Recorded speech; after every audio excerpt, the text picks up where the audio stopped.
Don't just aspire to make a living. Aspire to make a difference. Anything you want good, you can have. So claim it. Work hard to get it. When you get it, reach back. Pull someone else up. Each one, teach one.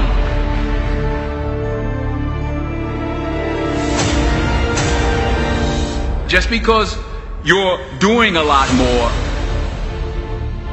doesn't mean you're getting a lot more done.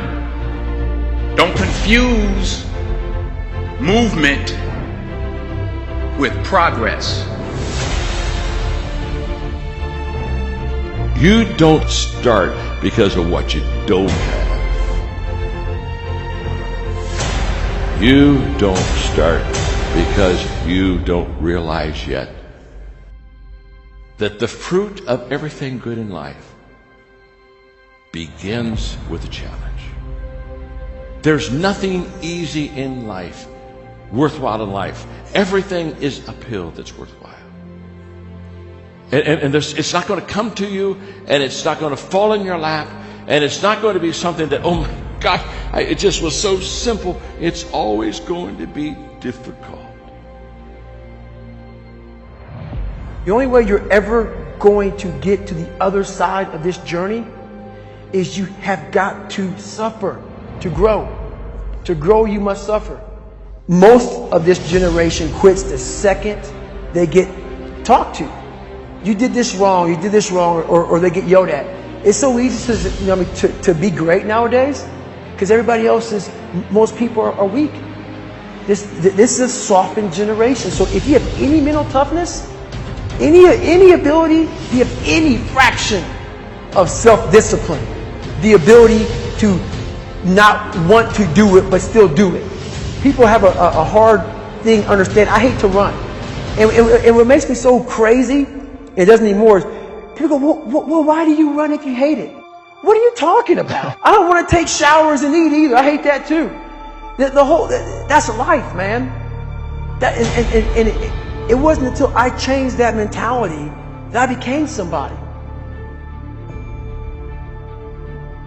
What do you do on the days when you're just not feeling it? Those days. Those days when I'm tired or worn out or just basically sick of the grind. Well, what do I do on those days? I go anyways. I get it done, even if I'm just going through the motions. I go through the motions. I don't really want to work out. I work out. I really don't want to hammer on a project. I hammer on the project. Don't really want to get up and get out of bed. Yeah, I get up and get out of bed. But if you can get through to doing things that you hate to do, on the other side is greatness. So have dreams, but have goals. Life goals, yearly goals, monthly goals, daily goals.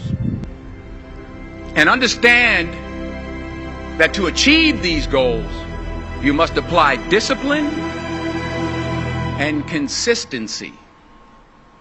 In order to achieve your goals, you must apply discipline and consistency every day, not just on Tuesday and miss a few days.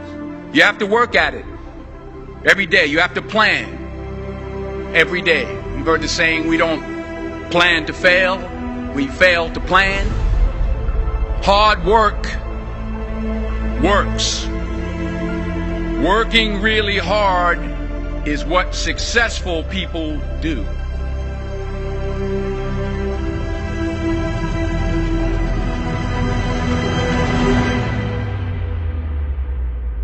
Do not listen to that little voice. Instead, go through the motions.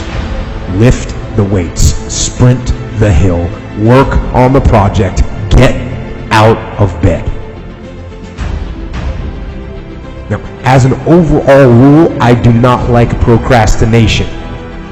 You need to get things done.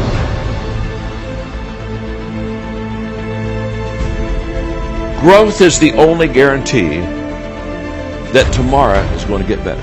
The first question is very simple. What are you doing to develop yourself?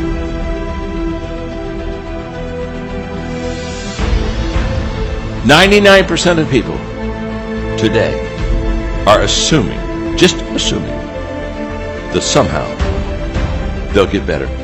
Very sad, folks, very sad. Because let me tell you something about assumption. Assumption is a huge disappointment in life.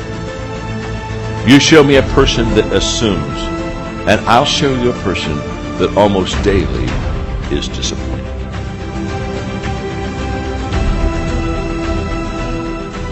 For me to fix this, I gotta read what the hell is wrong with David Goggins. Not blame anybody.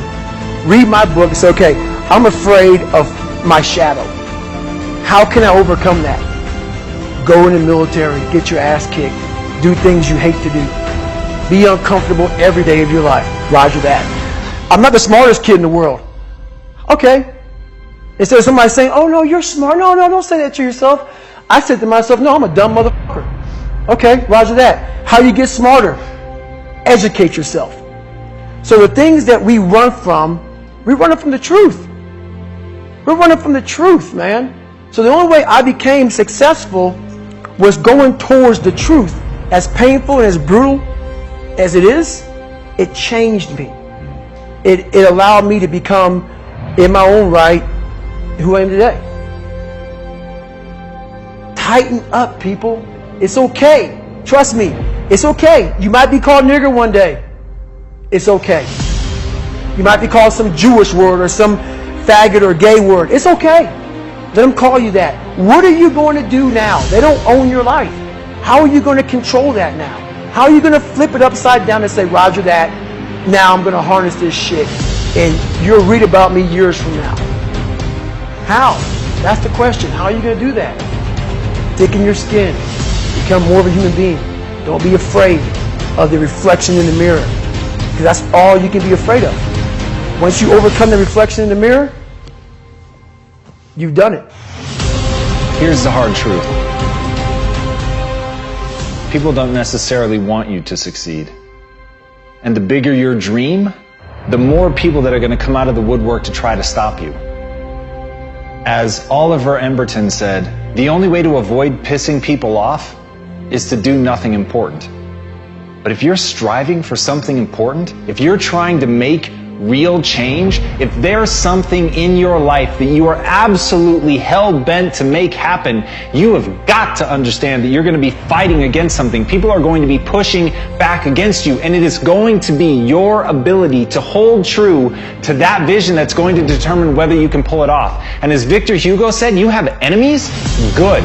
It means you stood up for something at some point in your life. And that's what people miss. They somehow want to get through this unscathed. They somehow hope that with this grand change that they want to make, that people just fall in love, that they see your vision, that they fall in line behind you, and that they want you to lead them.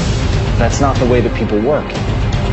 Having a vision already puts you in an incredibly rare group of people. Being able to see something that other people can't see, that is the role of a visionary, is literally to interpret the world that other people don't even know exists and bring it into fruition and get people excited about it, get them to fall in line. But understand, when you build an army, you will have an opposing force. But as Mark Twain said, keep away from those who try to belittle your ambitions. Small people always do that. But the really great ones, they make you believe that you too can become great. And that's the kind of person that you want to surround yourself with. You want to surround yourself with people that believe in you. You want to surround yourself with people that even when they can't see it, they can see you. Even when they don't understand what you're trying to build, they believe in you and they're willing to get in line and they're willing to meet that opposing force. And when you're able to galvanize people around your idea and push it forward and paint for them the world not as it is, but as it could be, That's when you can make change. But you can't be afraid to piss people off. You have to know that they're coming for you, and you have to be willing to fight. Because if you're not willing to fight, you might as well sit down now. So if you're going to be one of the few that stands up, you've got to stand up prepared for war.